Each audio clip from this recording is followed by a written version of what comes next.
નમસ્કાર વિદ્યાર્થી મિત્રો, હું રમેશ વાગડિયા આપ સૌનું સ્વાગત કરું છું આજના લેક્ચરમાં. આજનો લેક્ચર આપણું જે રનિંગ ચેપ્ટર છે કે જે ધોરણ 12નું છઠ્ઠું ચેપ્ટર છે, આનુવંશિકતાનો આણ્વીય આધાર, એના પરનો 22મો લેક્ચર છે. અગાઉ આ ચેપ્ટરના ખૂબ જ અગત્યના એવા 21 લેક્ચરની આપણે ચર્ચા કરી ગયા છીએ અને આમ જોવા જઈએ તો હવે આ ચેપ્ટરના એન્ડ પોર્શન પર આપણે છીએ, મતલબ હવે છેલ્લા ટોપિકો આપણે ભણી રહ્યા છીએ.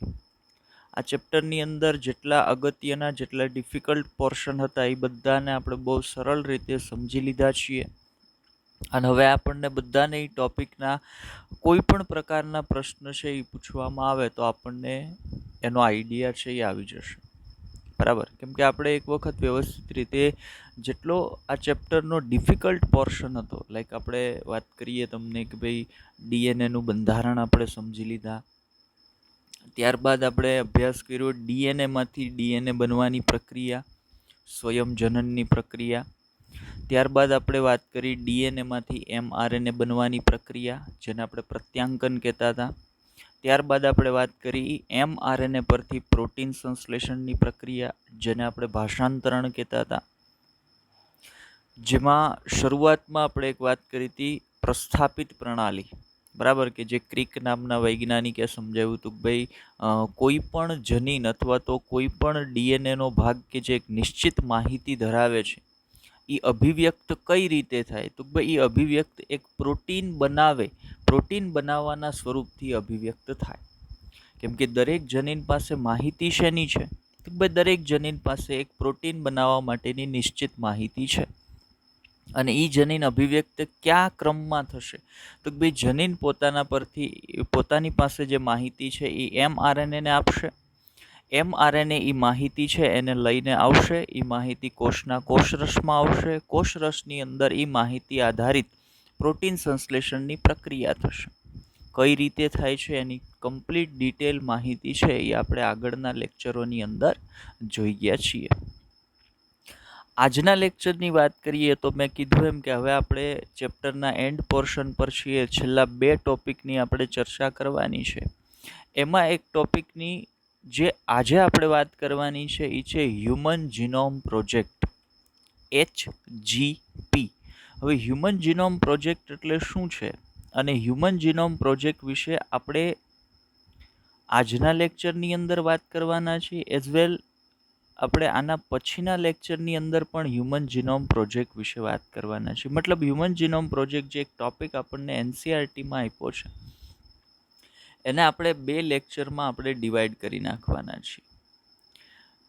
લેક્ચર નંબર 22ની અંદર એટલે કે આજના લેક્ચરની અંદર આપણે હ્યુમન જીનોમ પ્રોજેક્ટ વિશે માહિતી પ્રાપ્ત કરશું. હ્યુમન જીનોમ પ્રોજેક્ટના લક્ષ્યાંકો શું હતા એના વિશે વાત કરીશું. હ્યુમન જીનોમ પ્રોજેક્ટની અંદર કઈ રીતે માહિતીને એકત્રિત કરવામાં આવી એના સંદર્ભ વાત કરીશું. હ્યુમન જીનોમ પ્રોજેક્ટ દ્વારા આપણને કઈ રીતે માહિતી પ્રાપ્ત થઈ એના સંદર્ભમાં આજે વાત કરીશું. અને સૌથી અગત્યની સૌથી ઇમ્પોર્ટન્ટ આજે આપણે જે વાત કરવાના છીએ એ છે હ્યુમન જીનોમ પ્રોજેક્ટ શરૂ કરવાની જરૂરિયાત શું કામ ઊભી થઈ. બરાબર, શું કામ વૈજ્ઞાનિકોના મનની અંદર અથવા તો વૈજ્ઞાનિકો આવું એક પ્રોજેક્ટ કરવા માટે અથવા તો આવું એક સંશોધન કરવા માટે પ્રેરિત શું કામ થયા, આ સૌથી અગત્યનો પ્રશ્ન છે. એના સંદર્ભ આજે આપણે ચર્ચા કરવાના છીએ. તો હ્યુમન જીનોમ પ્રોજેક્ટ સંદર્ભની આ તમામ માહિતીઓની આજના લેક્ચરમાં આપણે વાત કરીશું. અને બીજી અગત્યની હ્યુમન જીનોમ પ્રોજેક્ટ, ભાઈ હ્યુમન જીનોમ પ્રોજેક્ટથી આપણને કેવી કેવી માહિતીઓ પ્રાપ્ત થઈ છે. હવે એ પ્રાપ્ત થયેલ માહિતી આધારિત તમે હ્યુમન જીનોમ પ્રોજેક્ટની મદદ વડે વૈજ્ઞાનિક સંશોધનોની અંદર આપણને કેવા ફાયદાઓ થઈ શકે એમ છે. હ્યુમન જીનોમ પ્રોજેક્ટ દ્વારા પ્રાપ્ત થયેલ માહિતી આધારિત તમે જે જીનેટિક ડિસઓર્ડર છે, જેને જનીનિક અનિયમિતતાઓ કહીએ છીએ, એને કઈ રીતે સોલ્વ કરી શકો છો, જીનોમિક ડ્રગ કઈ રીતે ઉપયોગમાં લઈ શકાય છે, આ બધી માહિતીને આપણે નેક્સ્ટ લેક્ચરની અંદર જોશું. ચાલો, તો આજના લેક્ચરની આપણે શરૂઆત કરીએ. તો આજે આપણે વાત કરવાના છીએ હ્યુમન જીનોમ પ્રોજેક્ટ પર. હવે હ્યુમન જીનોમ પ્રોજેક્ટ એ શું છે? પહેલાં એના સંદર્ભ વાત કરીએ તો હ્યુમન જીનોમ પ્રોજેક્ટ એ જીવવિજ્ઞાનની હિસ્ટ્રીની અંદર, ઇતિહાસની અંદર થયેલો એક મોટામાં મોટો પ્રોજેક્ટ છે. બરાબર. નોર્મલી કોઈ પ્રોજેક્ટ છે એ શરૂ કરવામાં આવ્યા હોય તો એની ડ્યુરેશન કેટલી હોય? એની ડ્યુરેશન હોય 1 વર્ષમાં પૂરો થઈ જાય, 2 વર્ષમાં પૂરો થઈ જાય, બહુ તો 5 વર્ષ ચાલે કોઈ પ્રોજેક્ટ. બરાબર. પણ હ્યુમન જીનોમ પ્રોજેક્ટ છે એ પૂર્ણ થતાં, મતલબ હ્યુમન જીનોમ પ્રોજેક્ટ જ્યાંથી શરૂ કર્યો ત્યાંથી એને પૂર્ણ થતાં એને 13 વર્ષનો સમય લાગ્યો હતો. મતલબ બાયોલોજીની હિસ્ટ્રીની અંદર થયેલો મોટામાં મોટો પ્રોજેક્ટ. એના માટે એવું પણ કહેવામાં આવે છે કે ભાઈ હ્યુમન જીનોમ પ્રોજેક્ટ છે એ મેગા પ્રોજેક્ટ હતો. બરાબર. હવે હ્યુમન જીનોમ પ્રોજેક્ટ શરૂ કરવાની જરૂરિયાત કેમ ઊભી થઈ? તો આપણી આસપાસ આપણે જોઈએ અથવા તો જૂના સમયની આપણે વાત કરીએ તો એ સમયમાં તમે ધ્યાન આપો તો લોકોની અંદર જુદાપણા પાડવામાં આવેલ હતા. મતલબ એ જુદાપણું છે એ ધર્મના આધારે હોય, એ જુદાપણું છે એ કાસ્ટિઝમના આધારે હોય, જ્ઞાતિ જાતિના આધારે હોય. હવે આ બધા પ્રકારના, મતલબ ઘણા લોકો એવું માનતા હતા કે ભાઈ અમારા ઉચ્ચ જાતિના, ઘણા લોકો નીચ જાતિના છે. આ બધી માન્યતાઓ છે એ લોકોના મગજની અંદર હતી. જૂના વખતની તમે વાત કરો અથવા તો હાલના સમયમાં પણ હજી ઘણી બધી જગ્યાઓ પર એવું તમને જોવા મળે છે કે ભાઈ લોકો એકબીજાથી જુદાપણું ધરાવે છે. ઘણા લોકો એવું માને છે કે ભાઈ આપણે ઉચ્ચ કક્ષાના લક્ષણો ધરાવીએ છીએ, ઘણા લોકો એવું માને છે કે ભાઈ નિમ્ન કક્ષાના લક્ષણો છે. ધર્મના આધારે ઘણું બધું વિભાજન છે. ઘણા છે એ હિન્દુ ધર્મની વાત કરીએ, મુસ્લિમ ધર્મની વાત કરીએ, ક્રિશ્ચિયન ધર્મની વાત કરીએ, ઈસાઈ ધર્મની વાત કરીએ, મતલબ ધર્મના આધારે પણ ઘણું બધું જુદાપણું છે. તો વૈજ્ઞાનિકોના મનની અંદર એક પ્રશ્ન હતો કે ભાઈ ખરેખર વ્યક્તિની જે આંતરિક રચનાઓ છે, મતલબ વ્યક્તિના શરીરના જે બાહ્ય લક્ષણો છે, એ બાહ્ય લક્ષણો નિર્ધારિત કોના આધારે થાય છે? તો અત્યાર સુધીમાં આપણે આ ચેપ્ટરમાં જેટલી માહિતીઓ ભણ્યા છીએ અથવા તો આના પહેલાંનું ચેપ્ટર જે ભણ્યા છીએ, આના પહેલાંનું ચેપ્ટર એટલે આનુવંશિકતા અને ભિન્નતાના સિદ્ધાંતો, અને આ ચેપ્ટર એટલે આનુવંશિકતાનો આણ્વીય આધાર. આ બંને ચેપ્ટર પરથી આપણને એક માહિતી તો ક્લિયર થઈ ગઈ છે કે કોઈ પણ સજીવ શરીર હોય એના બાહ્ય દેખાવના તમામ લક્ષણો, કોઈ પણ સજીવ શરીરના બાહ્ય દેખાવના તમામ લક્ષણો શેના આધારે નિર્ધારિત થાય છે? તો એના શરીરમાં રહેલો જે ડીએનએ છે એ ડીએનએ પર જે પ્રકારની જનીનિક ગોઠવણી હશે, એનું આનુવંશિક દ્રવ્ય જે પ્રકારનું હશે, એનો ડીએનએ જે પ્રકારનો હશે, એના આધારે એના શારીરિક લક્ષણો છે, એના બાહ્ય દેખાવના લક્ષણો છે એ નિર્ધારિત થાય છે. તો વૈજ્ઞાનિકોના મનની અંદર એક પ્રશ્ન હતો કે ભાઈ આ પ્રકારના બધા વિભાજન છે તો શું લોકોના આનુવંશિક દ્રવ્યની અંદર આ પ્રકારના કોઈ વિભાજન હશે? શું ઉચ્ચ કક્ષાના લોકો જે અત્યારે એવું કહે છે કે ભાઈ ઉચ્ચ કક્ષાના લોકો છે, નિમ્ન કક્ષાના લોકો છે, અથવા તો આપણે કોન્ટિનેન્ટ વાઇઝ વાત કરીએ કે ભાઈ યુરોપિયન લોકો છે, આફ્રિકન લોકો છે, ઇન્ડિયન લોકો છે, આ બધા દેખાવમાં એકબીજાથી અલગ પડે છે. તો શું એના જનીન બંધારણની અંદર અથવા તો એના ડીએનએની અંદર, એના આનુવંશિક દ્રવ્યની અંદર આ પ્રકારના ફેરફારો છે? આ પ્રશ્ન વૈજ્ઞાનિકોના મગજની અંદર હતો. હવે આ પ્રશ્નનો જવાબ મેળવવા માટે, આ પ્રશ્નનું સોલ્યુશન કરવા માટે એક પ્રોજેક્ટ છે એ શરૂ કરવામાં આવ્યો કે જે પ્રોજેક્ટનો હેતુ શું હતો? એ પ્રોજેક્ટનો હેતુ હતો માનવના સંપૂર્ણ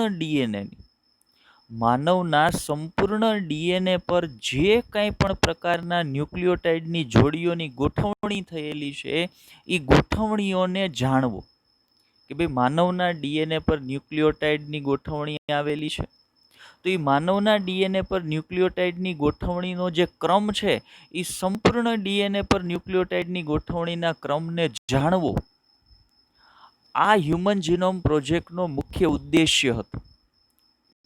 અને જેના પરથી શું માહિતી મળશે? તો વૈજ્ઞાનિકોની પાસે એક જે પ્રશ્ન હતો કે ભાઈ શું ખરેખર આનુવંશિક દ્રવ્યની અંદર આવા કોઈ ફેરફારો છે કે નહીં? આ પ્રશ્નનું સોલ્યુશન તો પ્રાપ્ત થાય. તો એના માટે આવો એક પ્રોજેક્ટ શરૂ કરવામાં આવ્યો, જે પ્રોજેક્ટને હ્યુમન જીનોમ પ્રોજેક્ટ છે એ નામ આપવામાં આવેલ છે. અને એ પ્રોજેક્ટ સંદર્ભની આજે આપણે માહિતી છે એ આજના લેક્ચરની અંદર પ્રાપ્ત કરવાના છીએ. ચલો આગળ વધીએ લેક્ચરની અંદર. મેં પહેલાં તમને પ્રસ્તાવના વિશે વાત કરી કે ભાઈ આજના લેક્ચરની અંદર આપણે કઈ બાબત સંદર્ભ અભ્યાસ કરવાના છીએ. હવે બીજી એક સ્લાઇડ છે એ આપણે બીજો એક ફોટોગ્રાફ સેકન્ડ સ્લાઇડની અંદર મૂક્યો છે, જેની અંદર આપણે તમને એવું બતાવવાનો પ્રયત્ન કરીએ છીએ કે ભાઈ માનવના દરેક લક્ષણ એ માનવની ચામડીના રંગનું લક્ષણ હોય કે પછી વાળના રંગનું લક્ષણ હોય, આંખની કીકીના રંગનું લક્ષણ હોય, માનવ શરીરના કોઈ પણ લક્ષણનું નિર્ધારણ, કોઈ પણ લક્ષણ નક્કી કોના આધારે થાય છે? તો ભાઈ એના ડીએનએ આધારિત, એના ડીએનએ પર રહેલા જનીન આધારિત. અને ઈ જનીન અથવા ઈ ડીએનએની રચનામાં શું આવેલું છે? તો ભાઈ ઈ ડીએનએની રચનામાં ન્યુક્લિયોટાઇડ્સ આવેલા છે. ન્યુક્લિયોટાઇડ કેટલા પ્રકારના આવેલા છે? તો આપણે માહિતી આગળના લેક્ચરો સંદર્ભ જાણીએ છીએ કે ભાઈ માનવનો ડીએનએ છે, ડીએનએની અંદર માત્ર 4 જ પ્રકારના ન્યુક્લિયોટાઇડ આવેલા છે: એડેનિન, ગ્વાનિન, થાઇમિન અને સાઇટોસિન. એડેનિન, ગ્વાનિન, થાઇમિન અને સાઇટોસિન. મતલબ આપણે એવું કહી શકીએ ને કે ભાઈ કોઈ પણ લક્ષણ માટેની એક સાંકેતિક ભાષા, કોઈ પણ લક્ષણ માનવ શરીરની અંદર જે આવશે એ એક સાંકેતિક ભાષામાં એના શરીર, એના કોષ, એના કોષના કોષ કેન્દ્રમાં આવેલ ડીએનએ પર લખેલ છે. ફરી વખત કહું છું કે કોઈ પણ સજીવ શરીરનું કોઈ પણ લક્ષણ હશે, એ લક્ષણ માટેની માહિતી છે એ સજીવના કોષના કોષ કેન્દ્રમાં રહેલ ડીએનએ પર સાંકેતિક ભાષામાં લખેલ છે. તો હ્યુમન જીનોમ પ્રોજેક્ટનો એક ઉદ્દેશ્ય છે એ આ જે સાંકેતિક ભાષા હતી ને એને સોલ્વ કરવાનો પણ હતો કે ભાઈ ડીએનએ પર જે સાંકેતિક ભાષાઓ લખાયેલી છે, સાંકેતિક ભાષામાં જે માહિતીઓ લખાયેલી છે એ ખરેખર છે શું? કેમ કે વૈજ્ઞાનિકો જેમ જેમ રિસર્ચ સમય સાથે આગળ વધતું જતું હતું, જેમ જેમ નવી ટેકનોલોજીઓ છે એ ડેવલપ થતી જતી હતી, એમ એમ વૈજ્ઞાનિકો પાસે એ તમામ માહિતીઓ પ્રાપ્ત હતી જ કે ભાઈ લક્ષણો છે એનું નિર્ધારણ ડીએનએ દ્વારા, ડીએનએ પર રહેલા જનીનો દ્વારા થાય છે.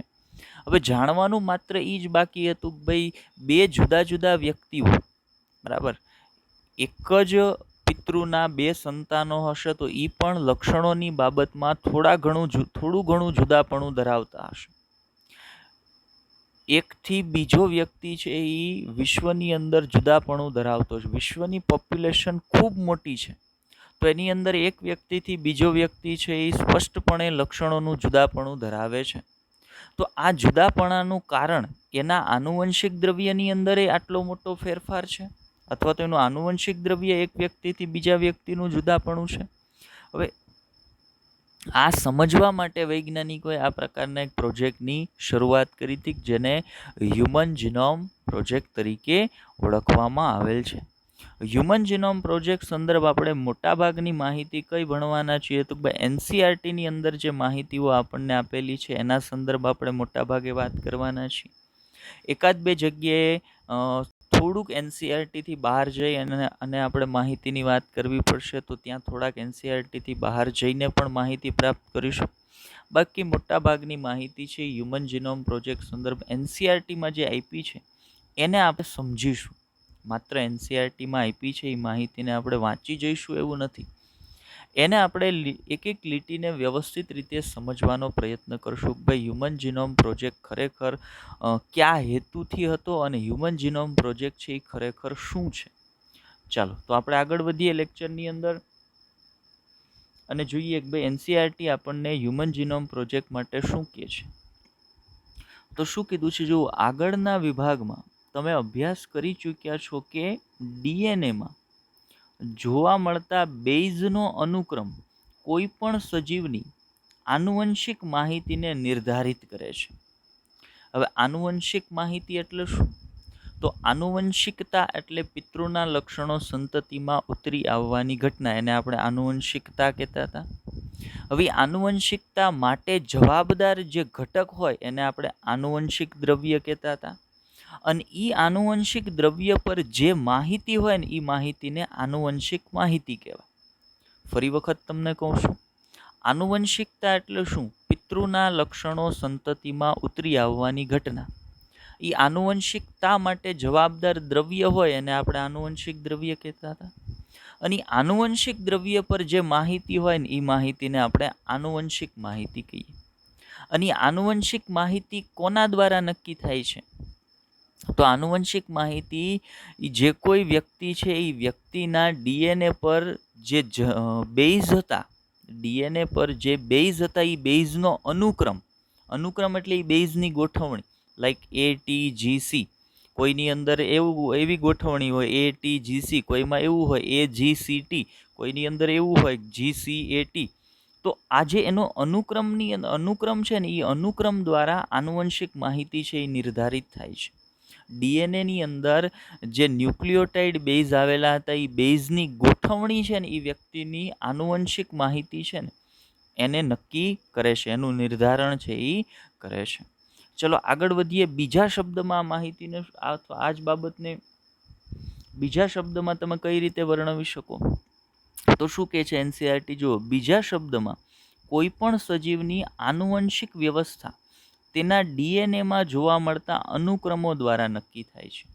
કોઈ પણ સજીવની આનુવંશિક વ્યવસ્થા એટલે કે એના લક્ષણો, જનીનિક લક્ષણો, એ કોના દ્વારા નક્કી થાય છે? તો એ ડીએનએમાં જોવા મળતા ન્યુક્લિયોટાઇડનો જે અનુક્રમ છે ને એના દ્વારા નક્કી થાય છે.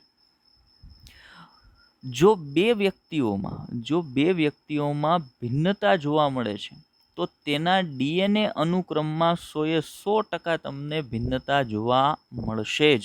એ ભિન્નતા કેટલા પ્રમાણમાં હશે, કેટલા ન્યુક્લિયોટાઇડનો અનુક્રમ જુદો હશે, એની હજી આપણે કોઈ વાત કરતા નથી. આપણે માત્ર એટલું કહીએ છીએ કે કોઈ પણ સજીવના આનુવંશિક લક્ષણો છે ને એ નક્કી કઈ રીતે થાય છે? તો ભાઈ એના ડીએનએમાં ન્યુક્લિયોટાઇડ બેઝનો જે અનુક્રમ હશે ને એના દ્વારા.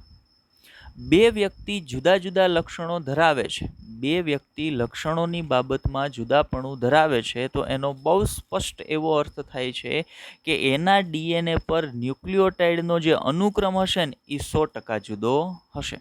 અને એ અનુક્રમ જુદો પડે તો જ એક વ્યક્તિ બીજા વ્યક્તિથી લક્ષણોની બાબતમાં જુદો પડે.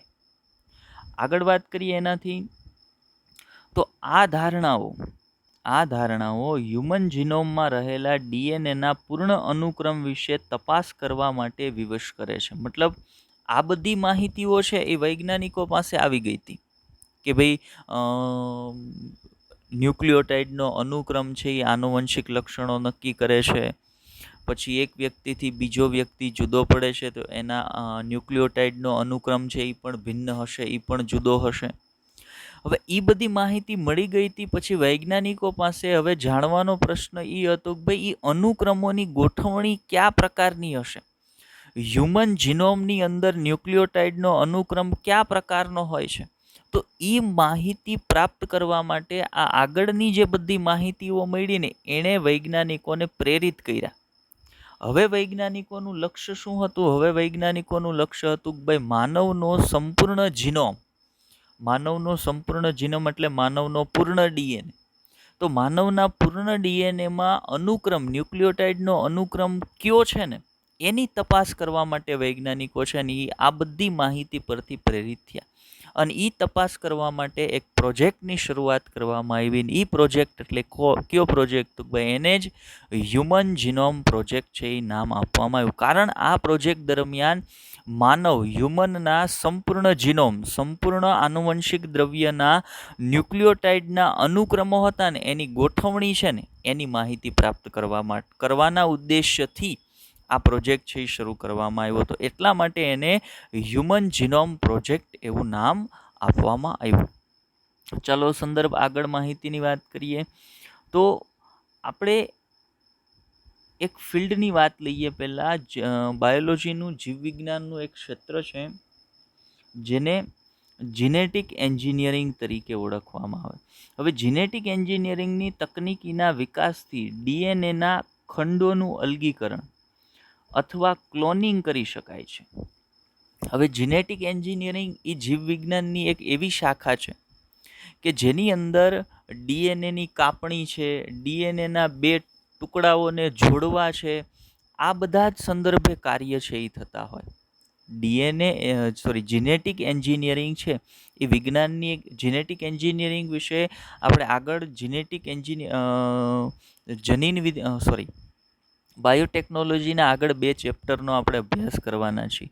એ ચેપ્ટરની અંદર જીનેટિક એન્જિનિયરિંગ વિશે આપણે ડિટેલમાં ચર્ચા કરીશું. પણ અત્યારે હું તમને બેઝિક માહિતી આ ચેપ્ટર સંદર્ભે તમને જે જીનેટિક એન્જિનિયરિંગની ખબર હોવી જોઈએ ને, તો જીનેટિક એન્જિનિયરિંગ સંદર્ભની જે માહિતી આ ચેપ્ટર સંદર્ભ આપણને થોડીક બેઝિક માહિતી ખબર હોવી જોઈએ, એના સંદર્ભ આપણે તમને માહિતગાર કરી દઈએ કે ભાઈ જીનેટિક એન્જિનિયરિંગ એટલે બાયોલોજી કે જીવવિજ્ઞાનની એવી શાખા છે કે જેની અંદર ડીએનએની કાપણી છે, ડીએનએનું ક્લોનિંગ. ઉદાહરણ તરીકે ડીએનએનો કોઈ એક ટુકડો છે, એ નિશ્ચિત ટુકડાની આપણને જરૂર છે, તો જીનેટિક એન્જિનિયરિંગની અંદર એવા ઉત્સેચકો છે એનું સંશોધન થયેલું છે જેને રિસ્ટ્રિક્શન એન્ડોન્યુક્લિયેસિસ ઉત્સેચક કહેવાય. એ રિસ્ટ્રિક્શન ઉત્સેચકોની મદદ વડે તમે નિશ્ચિત સ્થાન પરથી ડીએનએના નિશ્ચિત ટુકડાને કાપી શકો. ઉદાહરણ તરીકે ડીએનએ છે 2.2 મીટર લાંબો છે એવું આપણે અગાઉ જાણી ગયા છીએ.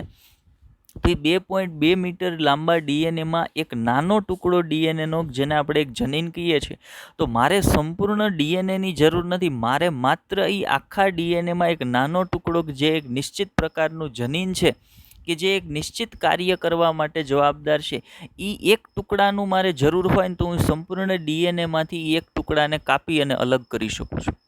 કોની મદદ વડે? કયા ફિલ્ડની મદદ વડે? જીનેટિક એન્જિનિયરિંગની મદદ વડે. તો એના માટે જીનેટિક એન્જિનિયરિંગની અંદર આપણી પાસે કયા ઉપકરણો છે જેની મદદ વડે આ શક્ય બન્યું છે? તો આપણી પાસે ઉત્સેચકો છે જેને રિસ્ટ્રિક્શન ઉત્સેચકો કહેવાય.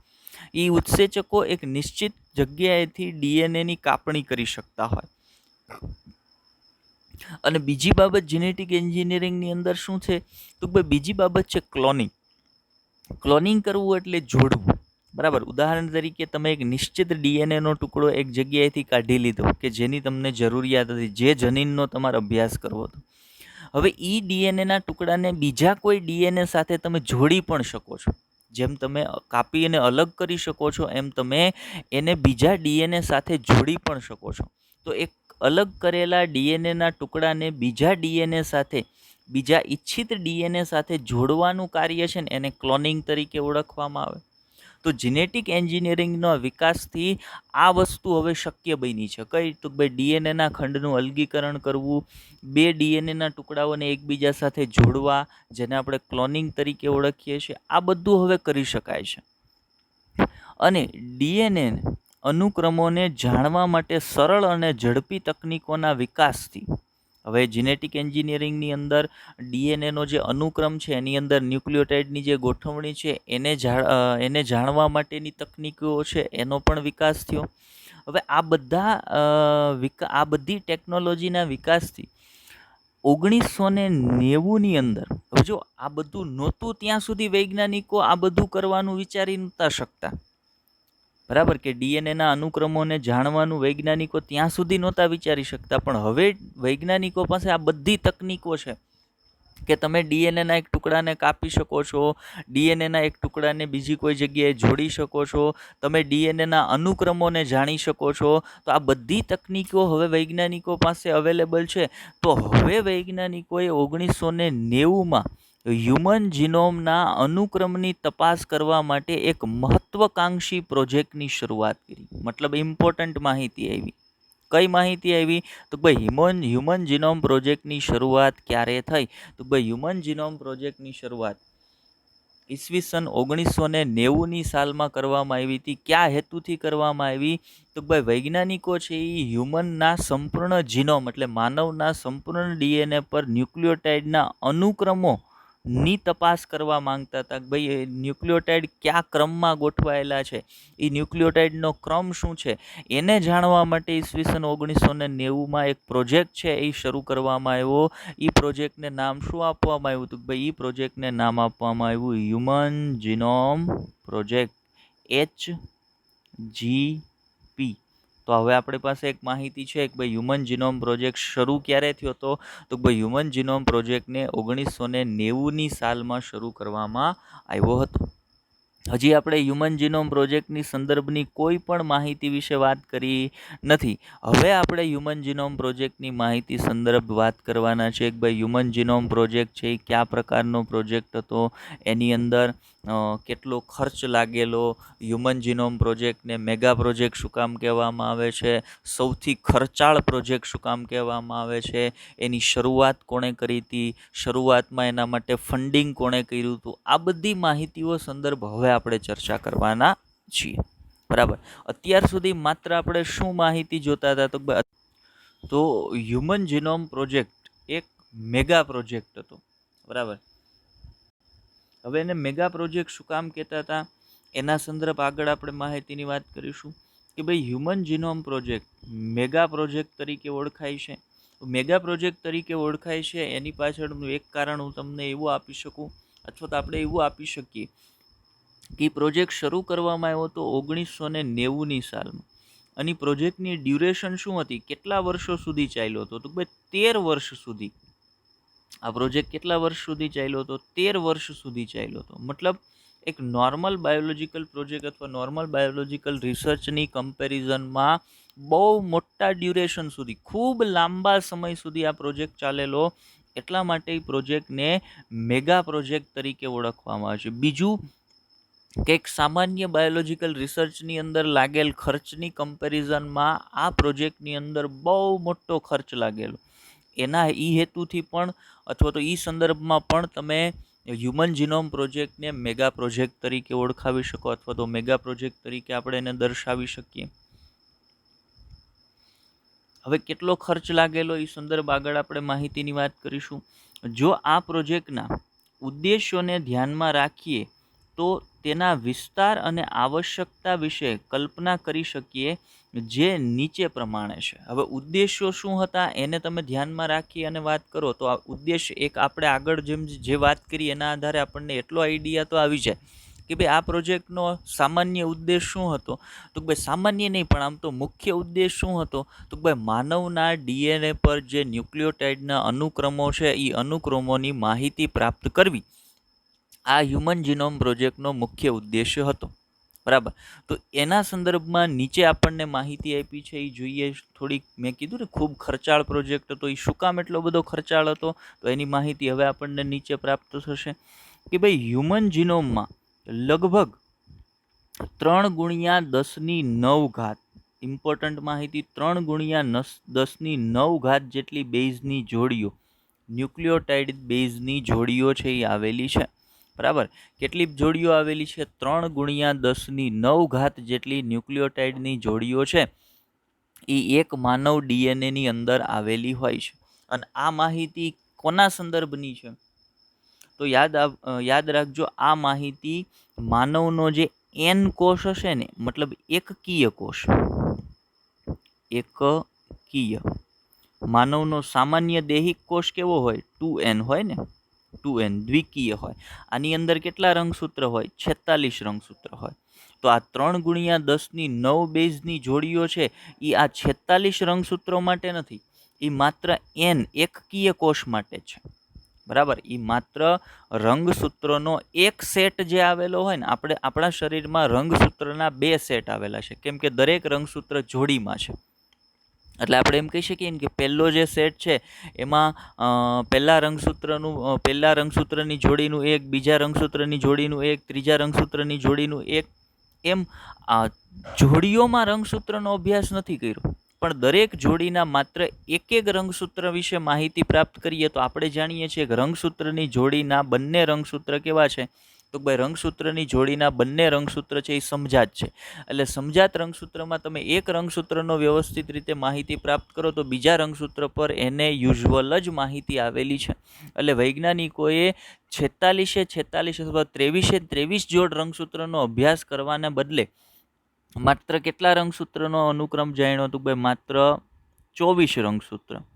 હવે પ્રશ્ન તમને એમ થશે કે ભાઈ 46ના અડધા તો 23 થાય, તો 23 રંગસૂત્ર ન સંખ્યા લખતા તમે એમ કેમ કીધું કે ભાઈ 24 રંગસૂત્રો જ? આજે 3 × 10⁹ બેઝની જોડીઓ છે એ 23 રંગસૂત્ર પર નહીં પણ 24 રંગસૂત્ર પર છે એવું કેમ કીધું? તો ધ્યાન આપજો, 22 રંગસૂત્રની જોડીઓ છે ને એ દૈહિક છે, એટલે એ દરેક જોડીમાંથી એક એટલે 22 રંગસૂત્ર થયા. એક રંગસૂત્રની જોડી છે ને એ લિંગી છે, એના બંને રંગસૂત્ર સમાન નહીં હોય, એમાં એક રંગસૂત્ર X હશે ને બીજું Y હશે. તો 22 આ દૈહિક રંગસૂત્રનો અભ્યાસ કર્યો, એક 23મું X રંગસૂત્ર અને 24મું Y રંગસૂત્ર. એટલે 23 રંગસૂત્રનો અભ્યાસ નથી કર્યો, પણ કેટલા રંગસૂત્રનો અભ્યાસ કર્યો છે? 24 રંગસૂત્રનો અભ્યાસ કર્યો છે. અને એના પરથી હું માહિતી પ્રાપ્ત કરી છે તો ભાઈ માનવ ડીએનએ પર ન્યુક્લિયોટાઇડની જોડીઓ કેટલી આવેલી છે? તો ભાઈ ન્યુક્લિયોટાઇડની જોડીઓ આવેલી છે 3 × 10⁹ જેટલી ન્યુક્લિયોટાઇડની જોડીઓ, બેઝ જોડીઓ છે એ આવેલી છે. હવે જુઓ, આમાંથી દરેક જોડી, જો શું કીધું છે, જો અનુક્રમમાં જાણવા માટે બેઝની જોડી દીઠ $3 જેટલો ખર્ચ લાગ્યો. હવે કુલ જોડીઓ કેટલી છે? 3 × 10⁹ જેટલી. અને એક જોડીનો અભ્યાસ કરવા માટે લાગેલો ખર્ચ, આઈએમપી માહિતી છે, ઇમ્પોર્ટન્ટ માહિતી છે, ધ્યાનમાં લેજો બા, કે ન્યુક્લિયોટાઇડની એક જોડીનો અભ્યાસ કરવા માટે લાગેલો ખર્ચ $3 જેટલો હતો. તો સંપૂર્ણ પ્રોજેક્ટ પર લાગેલો ખર્ચ અથવા ખર્ચ થવાની રકમ છે એનો તમે સરેરાશ અંદાજ કાઢો ને તો કેટલો આવે? $9 બિલિયન. આ પ્રોજેક્ટ પર લાગેલો ખર્ચ કેટલો હશે? $9 બિલિયન જેટલો ખર્ચ આ પ્રોજેક્ટ પર લાગેલો છે, જે ખૂબ મોટી રકમ કહી શકાય. અને આટલો ખર્ચાળ પ્રોજેક્ટ હતો, એ સંદર્ભમાં પણ આને મેગા પ્રોજેક્ટ તરીકે ઓળખવામાં આવે છે.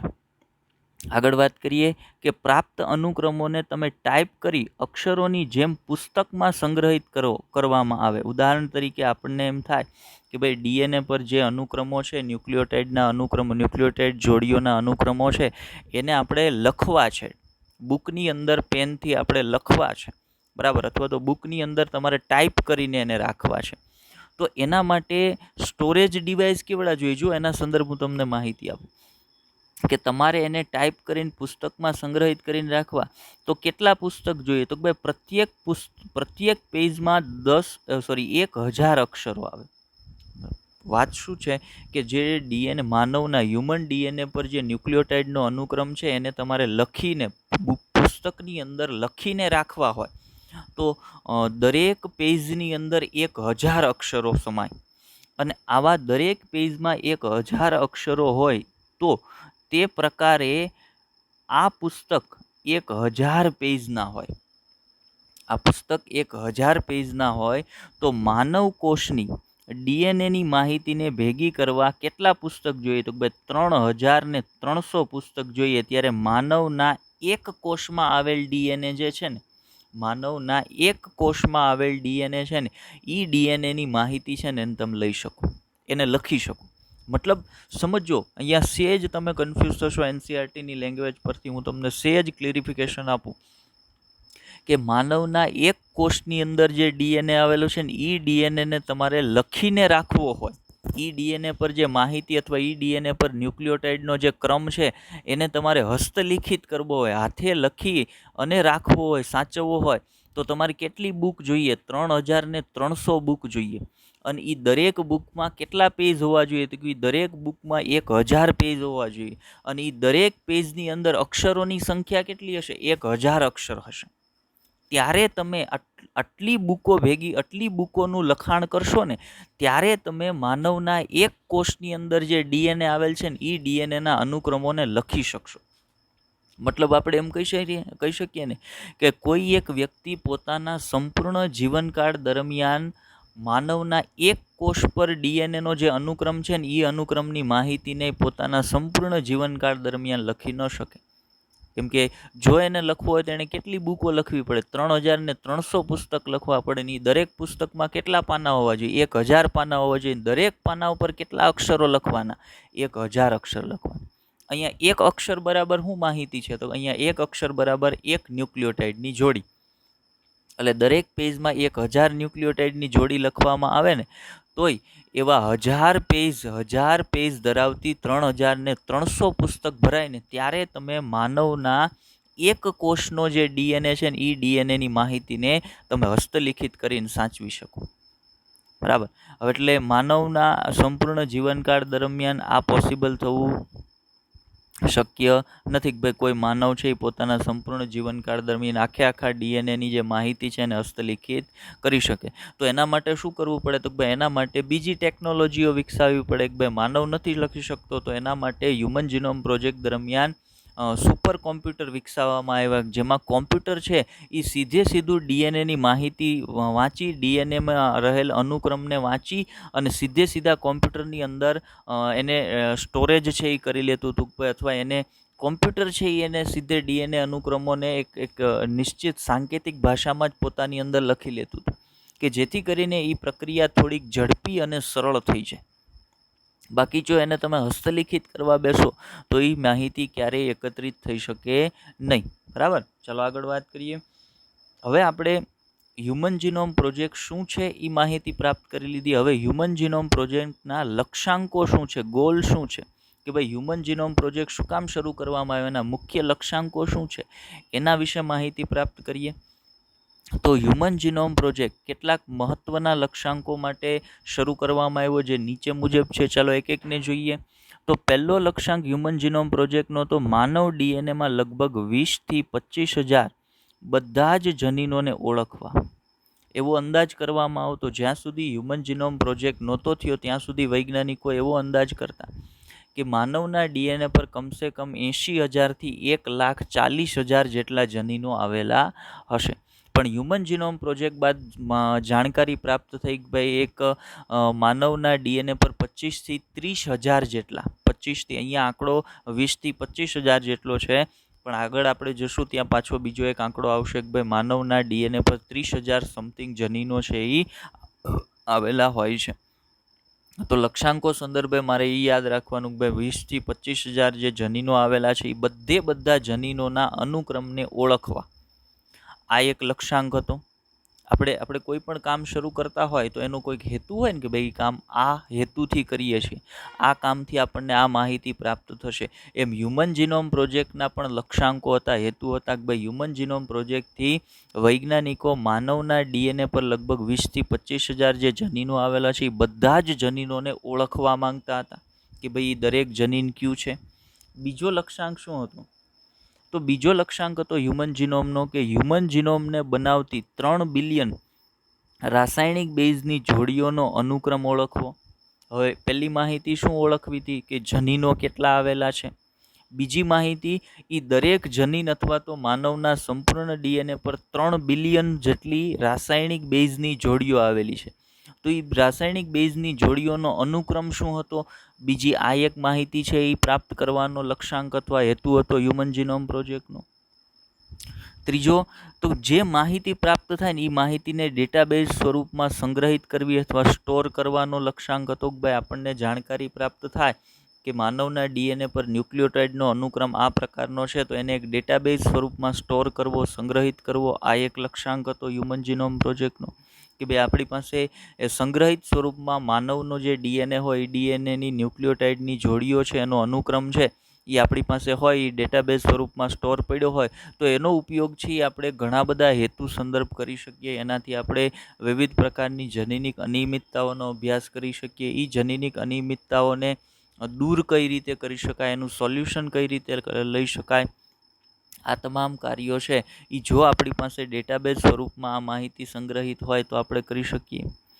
આગળ બીજા લક્ષ્યાંકો સંદર્ભ વાત કરીએ તો આ સિવાયના બીજા લક્ષ્યાંકો શું હતા હ્યુમન જીનોમ પ્રોજેક્ટના, તો જુઓ માહિતીના વિશ્લેષણ માટે ઉપકરણોમાં સુધારો કરવો. હવે ઉપકરણોમાં સુધારો કરવો એટલે તો ભાઈ માહિતીનું વિશ્લેષણ એટલે ડીએનએ પર જે ન્યુક્લિયોટાઇડની જોડીઓની કુલ સંખ્યા છે એને આપણે હસ્તલિખિત કરવા બેસીએ તો શક્ય નથી, એવું આપણે આગળ સાબિતી લીધી. શું કામ એવું શક્ય નથી?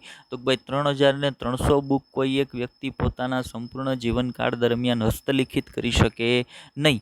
તો હવે એ જે માહિતી છે એ માહિતીનું વિશ્લેષણ હસ્તલિખિત રીતે થઈ શકતું નથી, તો એના માટે સારા અથવા તો સુધારેલા ઉપકરણો ડેવલપ કરવા એ પણ હ્યુમન જીનોમ પ્રોજેક્ટનો એક લક્ષ્યાંક હતો. ત્યાર પછી જે સંબંધિત માહિતીઓ પ્રાપ્ત થાય એ માહિતીને ઇન્ડસ્ટ્રી જેવા પ્રાઇવેટ સેક્ટરમાં રૂપાંતરિત કરવી અથવા તો એને આપવી કે જેના કારણે એનો વિવિધ સારા હેતુઓ માટે ડ્રગ ડેવલપમેન્ટ માટે ઉપયોગ થઈ શકે. તો પ્રાઇવેટ સેક્ટરની માહિતી પ્રાપ્ત જે થાય એને સોંપવી, આ પણ એક અગત્યનો હેતુ હતો, લક્ષ્યાંક હતો. ત્યાર પછી પ્રોજેક્ટ સંબંધિત નૈતિક, કાયદાકીય અને સામાજિક સમસ્યાઓ, જે ઇથિકલ માહિતી છે, લીગલ છે અને સોશિયલ ઇસ્યુ છે એને સમજવા, આ પણ હ્યુમન જીનોમ પ્રોજેક્ટનો એક લક્ષ્યાંક હતો. હવે આ શું છે એને સમજીએ. અહીંયા લખી દીધું છે ESLI. આ શોર્ટ નેમ છે ને, યાદ રાખજો. ESLI નો અર્થ શું થાય છે, બરાબર, ઇમ્પોર્ટન્ટ છે, પૂછાઈ શકે એક્ઝામની અંદર કે ભાઈ ESLI નો મિનિંગ શું થાય છે. તો ભાઈ હ્યુમન જીનોમ પ્રોજેક્ટ દરમિયાન ધ્યાનમાં લેવામાં આવેલ ઇથિકલ, લીગલ અને સોશિયલ ઇસ્યુ છે ને એને સંયુક્ત રીતે ESLI તરીકે ઓળખવામાં આવે. હવે જ્યારે વૈજ્ઞાનિકોએ આ પ્રોજેક્ટની શરૂઆત કરી ત્યારે જુદા જુદા વૈજ્ઞાનિકોના જુદા જુદા મત હતા, જુદા વ્યક્તિઓના જુદા જુદા મત હતા. ઉદાહરણ તરીકે ડીએનએ પર જે માહિતી છે એ માહિતી સંદર્ભ જે ઇથિકલ ઇસ્યુ હતો એવો હતો કે ભાઈ એને આપણે સોલ્વ ન કરવી જોઈએ, એ માહિતીને ડીએનએના અનુક્રમને ન જાણવો જોઈએ. કારણ એવું હતું કે ભાઈ એમ કહી શકીએ કે ભાઈ ગોડ દ્વારા એક સાંકેતિક ભાષાઓ છે એ લખેલી છે, એને આપણે સોલ્વ ન કરવી જોઈએ, એ કુદરત સાથે ચેડા થશે. આ બધા જ ઇસ્યુઓ છે એ ત્યાં ઊભા થતા હતા. તો એ બધા જ ઇસ્યુઓને સમજવા, એને સોલ્વ કરવા, જે લીગલ ઇસ્યુઓ હતા, સોશિયલ આસ્પેક્ટ્સ હતા, ઇથિકલ ઇસ્યુઓ હતા, એ બધાને સોલ્વ કરવા એ પણ હ્યુમન જીનોમ પ્રોજેક્ટનો એક અગત્યનો લક્ષ્યાંક હતો. ત્યાર પછી આપણે જોઈએ કે ભાઈ આટલા લક્ષ્યાંકોની પૂર્તિ માટે હ્યુમન જીનોમ પ્રોજેક્ટ છે એ હ્યુમન જીનોમ પ્રોજેક્ટને શરૂ કરવામાં આવેલો હતો. હવે હ્યુમન જીનોમ પ્રોજેક્ટ કેટલા સમય સુધી ચાલ્યો, હ્યુમન જીનોમ પ્રોજેક્ટ કોણે શરૂ કર્યો હતો, એના માટે ફંડિંગ છે એ શરૂઆતમાં કોણે આપ્યું હતું, આ બધી માહિતીની ચર્ચા કરીએ. ચલો, તો હ્યુમન જીનોમ પ્રોજેક્ટ 13 વર્ષની યોજના હતી. હ્યુમન જીનોમ પ્રોજેક્ટ છે એ 13 વર્ષની યોજના હતી અને એને શરૂઆત કોણે કરી હતી? તો ભાઈ યુએસનો જે એનર્જી ડિપાર્ટમેન્ટ છે, યુએસ ડિપાર્ટમેન્ટ ઓફ એનર્જી અને નેશનલ ઇન્સ્ટિટ્યૂટ ઓફ હેલ્થ, આ બેયના સહયોગથી, એટલે બંનેએ સંયુક્ત રીતે આ પ્રોજેક્ટની શરૂઆત કરી હતી. મતલબ શરૂઆતમાં આ બંનેએ છે એની શરૂઆત કરી હતી. પાછળથી આની અંદર બીજા ઘણા બધા કન્ટ્રીઓ છે એ પણ જોડાણા, પણ શરૂઆત કોણે કરી હતી? તો ભાઈ હ્યુમન જીનોમ પ્રોજેક્ટની શરૂઆત છે યુએસનો એનર્જી ડિપાર્ટમેન્ટ અને નેશનલ ઇન્સ્ટિટ્યૂટ ઓફ હેલ્થ, આ બંનેના સહયોગથી હ્યુમન જીનોમ પ્રોજેક્ટની શરૂઆત છે એ થઈ હતી. અને શરૂઆતમાં આ પ્રોજેક્ટ માટેનું ફંડિંગ છે એ કોણે કર્યું હતું?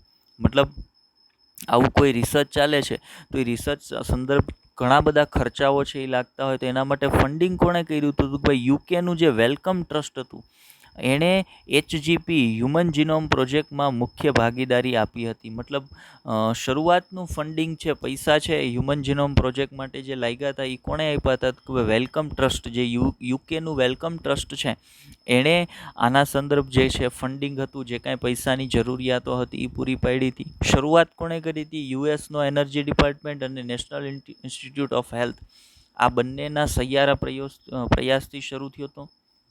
બીજું ફંડિંગ કોણે કર્યું હતું? યુકેનું જે વેલકમ ટ્રસ્ટ હતું એણે ફંડિંગ કર્યું હતું. ત્યાર પછી આ પ્રોજેક્ટની અંદર બીજું કોણ કોણ જોડાણું? તો ભાઈ ત્યાર પછી આ પ્રોજેક્ટની અંદર જાપાન છે, ફ્રાન્સ છે, જર્મની છે, ચીન છે અને બીજા અન્ય દેશોનો સહયોગ પ્રાપ્ત થયો. મતલબ પાછળથી આ બધા જ દેશો છે એ આ પ્રોજેક્ટની અંદર જોડાણા. અને આ પ્રોજેક્ટ પૂર્ણ ક્યારે થયો? તો ભાઈ પ્રોજેક્ટ પૂર્ણ થયો 2003ની સાલમાં. તો એ શરૂ ક્યારે થયો તો 1990માં, અને પ્રોજેક્ટ પૂર્ણ ક્યારે થયો 2003ની સાલમાં હ્યુમન જીનોમ પ્રોજેક્ટ છે એ પૂર્ણ કરવામાં આવ્યો. મતલબ વૈજ્ઞાનિકોએ 2003ની સાલમાં માનવના ડીએનએ પર ન્યુક્લિયોટાઇડની જોડીઓનો સંપૂર્ણ જે અનુક્રમ છે એ સંપૂર્ણ અનુક્રમને જાણી અને ડેટાબેઝ સ્વરૂપમાં એને કમ્પ્યુટરની અંદર સ્ટોર કરી લીધો, એને જાણી લીધો, એને સંપૂર્ણ માહિતી છે એને પ્રાપ્ત કરી લીધી કે ભાઈ હ્યુમન જીનોમની અંદર ન્યુક્લિયોટાઇડનો અનુક્રમ છે એ કયો હોય છે, કયા અનુક્રમની અંદર અથવા તો કયા ક્રમની અંદર ન્યુક્લિયોટાઇડ છે એ ગોઠવાયેલા હોય, એની સંપૂર્ણ માહિતી એણે 2003ની સાલમાં પ્રાપ્ત કરી લીધી હતી. અને હ્યુમન જીનોમ પ્રોજેક્ટ છે એને 2003ની સાલમાં એણે પૂર્ણ કર્યો હતો. હવે વ્યક્તિઓમાં જોવા મળતી ડીએનએની ભિન્નતા વિશે પ્રાપ્ત જાણકારીથી માનવમાં જોવા મળતી હજારો અનિયમિતતાઓ વિશે ઓળખ થઈ. બરાબર. એની સારવાર કરવા અને કેટલીક હદ સુધી તેને અટકાવવામાં સહાયતા પ્રાપ્ત થઈ. માનો હ્યુમન જીનોમ પ્રોજેક્ટ પૂર્ણ થયો, માનવના ડીએનએનો સંપૂર્ણ અનુક્રમ છે એને જાણી લેવાયો. એના આધારે માનવની અંદર જે થતી વિવિધ પ્રકારની જનીનિક અનિયમિતતાઓ છે એ જનીનિક અનિયમિતતાઓની ઓળખ થઈ કે ભાઈ નોર્મલ હ્યુમન જીનોમ છે આવું હોવું જોઈએ, પણ એમાં આવો ફેરફાર થાય, એની અંદર માનો આ પ્રકારની વિકૃતિ થાય તો આ પ્રકારની જનીનિક અનિયમિતતા છે એ થઈ શકે. તો એ તમને ક્યારે ખબર પડે તો ભાઈ એક સામાન્ય બંધારણ તમારી પાસે હોય અને એની અંદર પછી કોઈ ફેરફાર થાય તો એ ફેરફારને તમે ઓળખી શકો ને. જ્યાં સુધી તમારી પાસે એક સામાન્ય અનુક્રમની ગોઠવણી અથવા તો એક સામાન્ય ન્યુક્લિયોટાઇડનો અનુક્રમ નથી, ત્યાં સુધી તમે એમાં થયેલા ફેરફારને ઓળખી શકતા નથી. એટલે વૈજ્ઞાનિકોએ જ્યારે આ પ્રોજેક્ટ પૂર્ણ કર્યો એટલે હવે એની પાસે સામાન્ય અનુક્રમ અથવા સામાન્ય ગોઠવણી છે એ પ્રાપ્ત થઈ ગઈ હતી. એટલે હવે એની અંદર જે કાંઈ ફેરફારો થતા હતા ને એ ફેરફાર આધારિત એ વિવિધ પ્રકારની હજારો જનીનિક અનિયમિતતાઓની ઓળખ કરી અને એના આધારે એની સારવાર કરવા માટે પણ સક્ષમ બન્યા અને કેટલીક હદ સુધી એને અટકાવવા માટે પણ પ્રયાસો છે એ હ્યુમન જીનોમ પ્રોજેક્ટ પૂર્ણ થયા બાદ કરવામાં આવ્યા હતા. આગળ આ સંદર્ભની માહિતી જોઈએ આપણે તો ત્યાર પછી આપણે શું જોવાનું છે, જુઓ કે માત્ર આ હ્યુમન જીનોમ પ્રોજેક્ટ, હવે જુઓ હ્યુમન જીનોમ પ્રોજેક્ટમાં ન્યુક્લિયોટાઇડના અનુક્રમને જાણવા માટે એક નિશ્ચિત લેબોરેટરી તૈયાર કરવામાં આવી હોય, એના માટે જરૂરી બધા જ ઉપકરણો છે એ વિકસાવવામાં આવ્યા હોય, ટેકનોલોજીઓ છે એ ડેવલપ કરવામાં આવી હોય.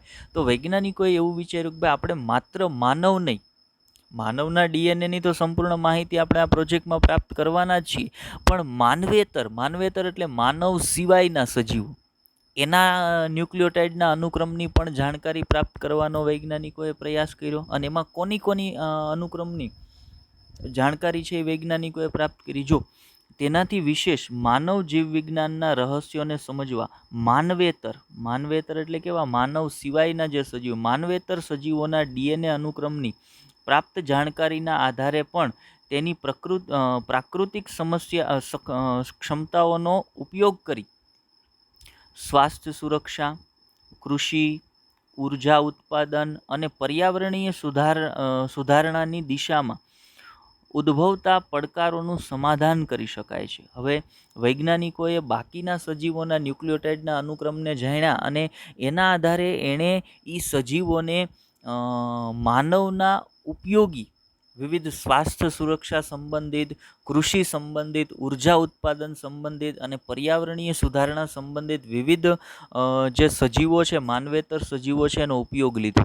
જેમ કે સ્વાસ્થ્ય સુરક્ષા સંબંધિત વિવિધ બેક્ટેરિયા કે વિવિધ ફૂગ છે એની અંદરથી વિવિધ પ્રકારની રસીઓ છે એ ડેવલપ કરાવી. કૃષિની અંદર તો ભાઈ પાક સુધારણાઓ કરવી, ઉર્જા ઉત્પાદનની, પર્યાવરણ સુરક્ષાની અંદર વિવિધ સૂક્ષ્મજીવો લાઈક બેક્ટેરિયા જેવા સજીવોનો ઉપયોગ કરી અને જે કાંઈ પ્રદૂષકો છે અથવા તો પ્રદૂષણ છે એને દૂર કરવું. આ બધા જ જે ઉદ્ભવતા પડકારો હતા ને એનું સમાધાન પણ માનવેતર જે સજીવો હતા એના ન્યુક્લિયોટાઇડના અનુક્રમની જાણકારી પ્રાપ્ત કરી અને વૈજ્ઞાનિકોએ કર્યું.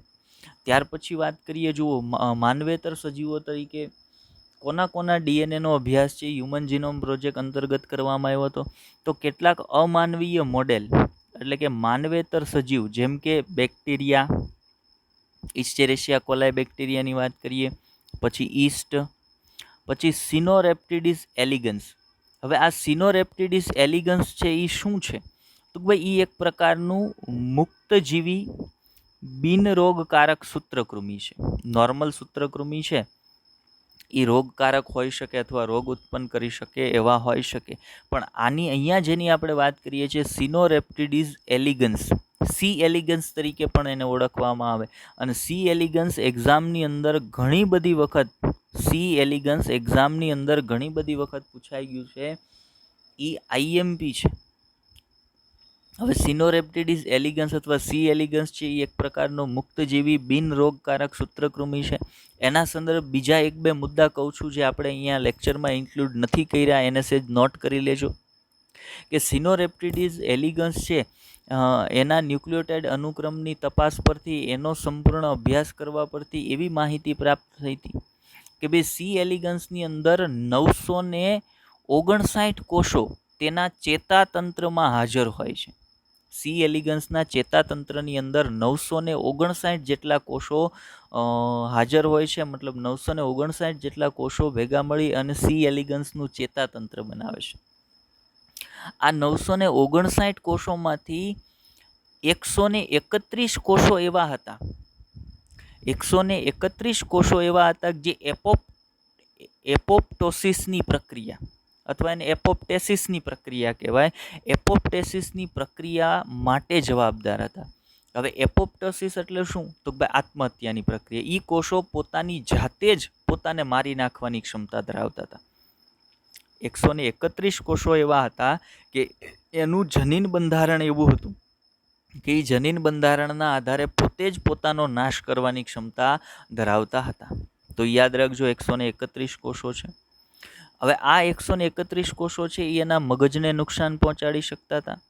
હવે આ માહિતી પરથી માનવની અંદર થતી વિવિધ અનિયમિતતાઓ, જેમ કે એલ્ઝાઇમર ડિઝીઝ જે ચેતાતંત્ર સંદર્ભનો છે, હટિંગ્ટન સિન્ડ્રોમ જે ચેતાતંત્ર સંદર્ભનો છે, પાર્કિન્સન ડિઝીઝ જે ચેતાતંત્ર સંદર્ભનો ડિઝીઝ છે, આ બધા ડિઝીઝની માહિતી છે એ આવા માનવેતર સજીવ તરીકે સી એલિગન્સનો અભ્યાસ કરી અને આ પ્રકારના જે અનિયમિતતા માનવની અંદર જોવા મળતી હતી ને, એ અનિયમિતતાને વધારે ડિટેલથી જાણી શકાય એના સોલ્યુશન માટે અથવા તો એના ઈલાજ માટેની માહિતી છે એ પણ આ પ્રકારના માનવેતર સજીવો હતા ને એના અભ્યાસ પરથી પ્રાપ્ત થઈ અથવા તો એના ન્યુક્લિયોટાઇડના અનુક્રમનો અભ્યાસ કરવાથી પ્રાપ્ત થઈ. ત્યાર પછી બીજા સજીવ તરીકે ડ્રોસોફિલાનો અભ્યાસ કરવામાં આવ્યો.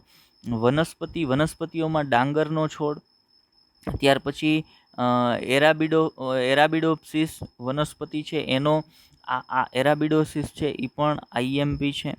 એ પણ એક વખત એક્ઝામની અંદર પૂછાઈ ગયેલી છે કે હ્યુમન જીનોમ પ્રોજેક્ટ અંતર્ગત કઈ વનસ્પતિઓ છે એના ન્યુક્લિયોટાઇડ અનુક્રમની ઓળખ છે એ લેવામાં આવી હતી. તો એરાબિડોસિસ વનસ્પતિ છે એ વગેરે અનુક્રમો વિશે જાણકારી પ્રાપ્ત થઈ. ચલો આગળ વાત કરીએ આ સંદર્ભની. તો ઓકે, મેં તમને કીધું એમ કે આજનો જે ટોપિક છે એને આપણે બે ભાગની અંદર, હ્યુમન જીનોમ પ્રોજેક્ટને આપણે બે ભાગની અંદર, બે લેક્ચરની અંદર અભ્યાસ કરવાના છીએ.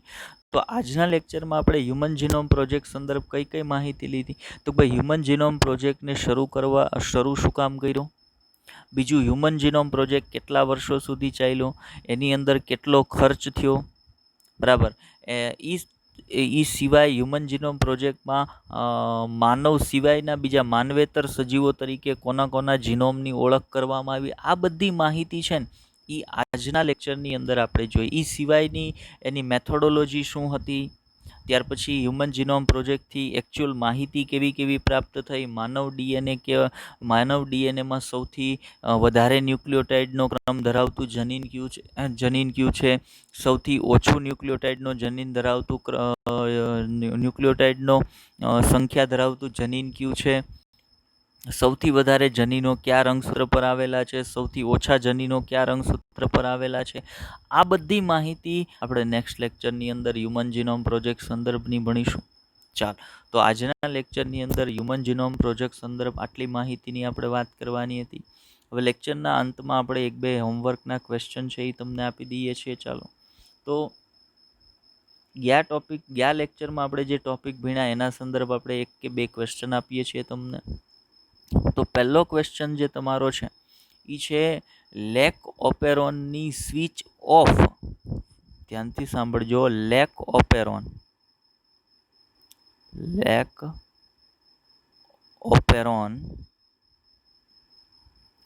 ની સ્વિચ ઓફ કરવા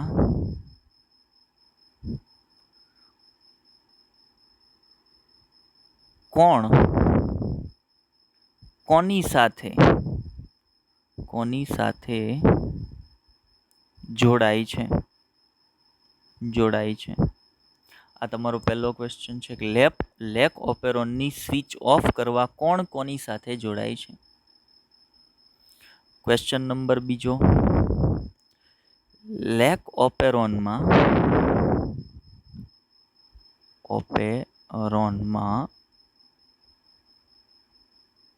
પ્રેરક પદાર્થ કોની સાથે જોડાય છે.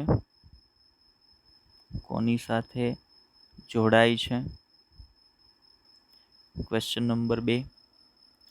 ત્યાર પછી ક્વેશ્ચન નંબર 3, લેક ઓપેરોનની અંદર જે જનીન ઝેડ હતું, બંધારણીય જનીન ઝેડ, એનું કાર્ય શું હતું. લેક ઓપેરોનમાં બંધારણીય જનીન ઝેડ એનું કાર્ય શું હતું. Question number 3. વાત કરીએ ક્વેશ્ચન નંબર 4. બરાબર. તો